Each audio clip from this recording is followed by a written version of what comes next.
ସମ୍ବଲପୁର ବଦଳି। କୋରାପୁଟ ଜିଲ୍ଲାରେ 3 ବର୍ଷ ରହିଲା ପରେ କଟକ ବଦଳି ହୋଇ ଆସିଲି। କେନ୍ଦ୍ରାପଡ଼ା, ଖୋର୍ଦ୍ଧା ଛଡ଼ା ନବରଙ୍ଗପୁର ମୋର ପ୍ରଥମ ଦୀର୍ଘକାଳୀନ ସବ୍‌ଡିଭିଜନ ଥିଲା। କିନ୍ତୁ ଏଠାରେ ମୋର ଘୋର ପରିଶ୍ରମ ଓ ଶତ ଚେଷ୍ଟା ସତ୍ତ୍ୱେ ରେକର୍ଡ ଭଲ ନଥିବା ଯୋଗୁଁ ମନରେ ଦୁଃଖ ରହିଗଲା। କୋରାପୁଟରୁ ଫେରିଲା ବେଳକୁ ମୁଁ ବହୁତ ଦୁଃଖ ଓ ଅନୁଭୂତି ନେଇ ଫେରିଲି। କିନ୍ତୁ କଟକରେ 2 ମାସ ରହିଲା ପରେ ମୋର ବରଗଡ଼କୁ ସବ୍‌ଡିଭିଜନାଲ ଅଫିସର ଭାବରେ ବଦଳି ହେଲା। ସେତେବେଳେ ଏ ଥିଲା ICS ସବ୍‌ଡିଭିଜନ। ଏଠାରେ କେହି ହେଲେ ଡେପୁଟି କଲେକ୍ଟର ବେଶୀ ସମୟ ରହିପାରିବେ ନାହିଁ। ତେଣୁ ଏଠାରେ ମୁଁ 3 ମାସ ରହିଲି। ଏ ମଧ୍ୟରେ ସବୁ ଇଲାକା ଥରେ ଘୂରି ଆସିଥିଲି। 3 ମାସ ପରେ ମୋର ସମ୍ବଲପୁରକୁ ଟ୍ରେଜେରୀ ଅଫିସର ହିସାବରେ ବଦଳି ହେଲା। ସେତେବେଳେ ଟ୍ରେଜେରୀ ଅଫିସର ଥାନ୍ତି ଶ୍ରୀ ଭରତ ଚନ୍ଦ୍ର ନାୟକ। ସେ ଚାର୍ଜ ଦେଇ ଅବସର ନେବା କଥା। ସେ ବଡ଼ ସ୍ୱାଧୀନଚେତା ଓ ସ୍ପଷ୍ଟବାଦୀ। ସେଥିଯୋଗୁଁ ତାଙ୍କର ଦୀର୍ଘ ଚାକିରି ଜୀବନ ମଧ୍ୟରେ ସେ SDO ହୋଇପାରିଲେ ନାହିଁ। ଟ୍ରେଜେରୀ କାର୍ଯ୍ୟରେ 2 ମାସ ରହିବା ପରେ ମୁଁ ସଦର ସବ୍‌ଡିଭିଜନ SDO ହେଲି। ସେତେବେଳେ କଲେକ୍ଟର ଥିଲେ ଆଜଫର ସାହେବ ଆଣ୍ଡ ମୋର ବନ୍ଧୁ ମଇଉଦ୍ଦିନ ଅହମଦ ସେଠାରେ ଡେପୁଟି କଲେକ୍ଟର ଥିଲେ। ସେ ଆଜଫର ସାହେବଙ୍କ ବଡ଼ ପ୍ରିୟ ପାତ୍ର। ମୋତେ ଆଜଫର ସାହେବ ପ୍ରଥମେ ସନ୍ଦେହ ଚକ୍ଷୁରେ ଦେଖୁଥିଲେ। ପରେ ମୋର କାମ ଦେଖି ସେ ବଡ଼ ପ୍ରୀତ ହୋଇଥିଲେ। ସେ ଭାରି ବୁଦ୍ଧିମାନ, କିନ୍ତୁ କୌଣସି ସିଦ୍ଧାନ୍ତରେ ଉପନୀତ ହେବାକୁ ତାଙ୍କୁ ବହୁତ ଡେରି ଲାଗେ। ସେତେବେଳେ ଦ୍ୱିତୀୟ ମହାଯୁଦ୍ଧର ଘମାଘୋଟ ଲଢ଼େଇ ସମୟ। ସରକାରଙ୍କ ବହୁତ ଅର୍ଥ ଆବଶ୍ୟକ ଥାଏ। ଯୁଦ୍ଧ ଚାନ୍ଦା ସକାଶେ ମୁଁ ପ୍ରାୟ 1,00,000 ଟଙ୍କା ଅସୁଲ କରିପାରିଲି। ସେତେବେଳେ ଯେଉଁମାନେ ତହସିଲଦାର ଥିଲେ ସେମାନେ ପୂରା ସହଯୋଗ ଯୋଗୁଁ ଏସବୁ ସମ୍ଭବ ହେଲା। ସେତେବେଳେ ଜଣେ ତହସିଲଦାର ଥିଲେ ଫଜଲୁର ରହମାନ, ଯିଏକି ଖୋର୍ଦ୍ଧାରେ ମୋର ଶିକ୍ଷକ ଥିଲେ। ଆଉ ଜଣେ ତହସିଲଦାର ଥିଲେ ବିଭୂତିଭୂଷଣ ତ୍ରିପାଠୀ, ଯିଏକି ପରେ IASକୁ ଉତ୍ତୀର୍ଣ୍ଣ ହେଲେ। ଫଜଲୁର ବାବୁ ଥିଲେ ବଡ଼ କାମିକା। ବିଭୂତି ବାବୁ ସେତେବେଳେ ଥିଲେ ଯୁବକ ଓ କାର୍ଯ୍ୟଦକ୍ଷ।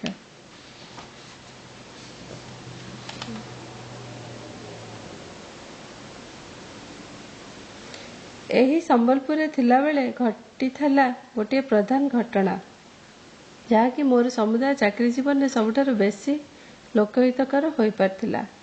ଦିନେ ହଠାତ୍ କେନ୍ଦ୍ର ସରକାର ହୁକୁମ କରିଦେଲେ ଯେ ଓଡ଼ିଶାରୁ ଧାନ ଚାଉଳ ଅବାରିତ ବଜାରକୁ ଯାଇପାରିବ।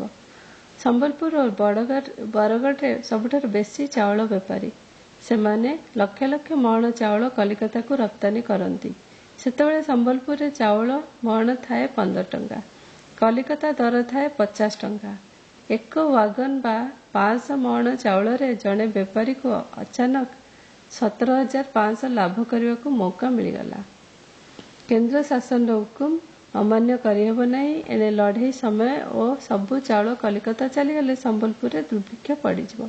ତେଣୁ ବେପାରୀମାନଙ୍କ ସାହାଯ୍ୟରେ ଓ ଭାରତୀୟ ପ୍ରତିରକ୍ଷା ଆଇନ ବଳରେ ଏକ ହୁକୁମ କରାଗଲା ଯେ ରେଳବାଇ କଲେକ୍ଟରଙ୍କ ବିନା ପରମିଟ୍ରେ ବୁକିଂ କରିବେ ନାହିଁ ଏବଂ ବେପାରୀମାନଙ୍କ ସଙ୍ଗେ କଥା ହେଲା ଯେ ସେମାନେ ଗୋଟିଏ ପାଣ୍ଠି କରି ସେଥିରେ ତାଙ୍କ ଲାଭରୁ 5,000 ୱାଗନ ପ୍ରତି ଜମା କରିବେ। 5,000 ଟଙ୍କା ୱାଗନ ପ୍ରତି ଜମା କରିବେ।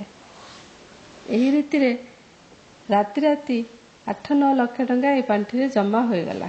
ପରେ ଏହି ପାଣ୍ଠିରୁ ସମ୍ବଲପୁରର ଭବିଷ୍ୟତ କଲେଜ ସକାଶେ 7 ଲକ୍ଷ, ଝାରସୁଗୁଡ଼ା ଟାଉନ ହଲ୍ ସକାଶେ 50,000, ବରଗଡ଼ ହାଇସ୍କୁଲ ସକାଶେ 50,000 ଓ ସମ୍ବଲପୁର ଟାଉନ ମାତୃମଙ୍ଗଳ କେନ୍ଦ୍ର ସକାଶେ 20,000 ଟଙ୍କା ଦିଆଗଲା।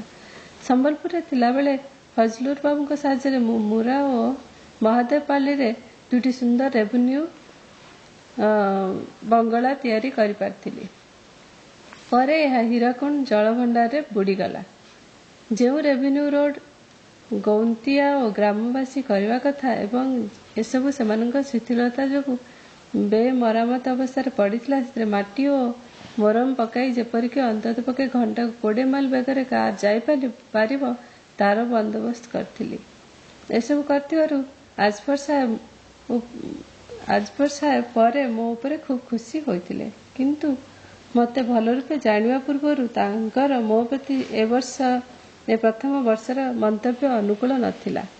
ଆଜଫର ସାହେବଙ୍କ ପରେ ପହଞ୍ଚିଲେ ରାମନାଥ ସାହେବ। ସେ ନିଜର ଗତାନୁଗତିକ ଅଫିସଗତ କାର୍ଯ୍ୟପନ୍ଥା ଛଡ଼ା ବାହାରକୁ ଯିବାକୁ ଆଦୌ ପସନ୍ଦ କରୁନଥିଲେ। ତାଙ୍କ ଅଧୀନସ୍ଥ କର୍ମଚାରୀମାନେ କଲେଜ କାମ, ସ୍କୁଲ କାମ ଓ ମାତୃମଙ୍ଗଳ ଆଦି କାର୍ଯ୍ୟରେ ବେଶୀ ଆଗ୍ରହ ଦେଖାନ୍ତୁ, ଏହା ସେ ଚାହୁଁନଥିଲେ। ସେ ଥିଲେ ଆଜଫର ସାହେବଙ୍କ ପୁରା ଓଲଟା। ତେଣୁ ସେ ଆସିଲା ପରେ ଆମମାନଙ୍କୁ ଏସବୁ ବାହାର କାର୍ଯ୍ୟରୁ ନିଜକୁ ଅପସାରିତ କରି ଆଣିବାକୁ ପଡ଼ିଲା। ସେ ବଡ଼ ଗମ୍ଭୀର ପ୍ରକୃତିର ଲୋକ। ତୁମ ପ୍ରତି ତାଙ୍କର ମନୋଭାବ କ'ଣ ଜାଣିବା ବଡ଼ କଷ୍ଟ। ତେବେ ଗୋଟିଏ କଥା ଜଣାପଡ଼ିଲା ଯେ ସେ ବିଭୂତିବାବୁଙ୍କ ପ୍ରତି ବେଶ୍ ଭଲ ଭାବ ପୋଷଣ କରିବାକୁ ଆରମ୍ଭ କଲେ ଏବଂ ମୁଁ ଆଜଫର ସାହେବଙ୍କ ସକାଶେ ବହୁତ କାମ କରିଥିବାରୁ ମୋତେ ସନ୍ଦେହ ଦୃଷ୍ଟିରେ ଦେଖୁଥିଲେ।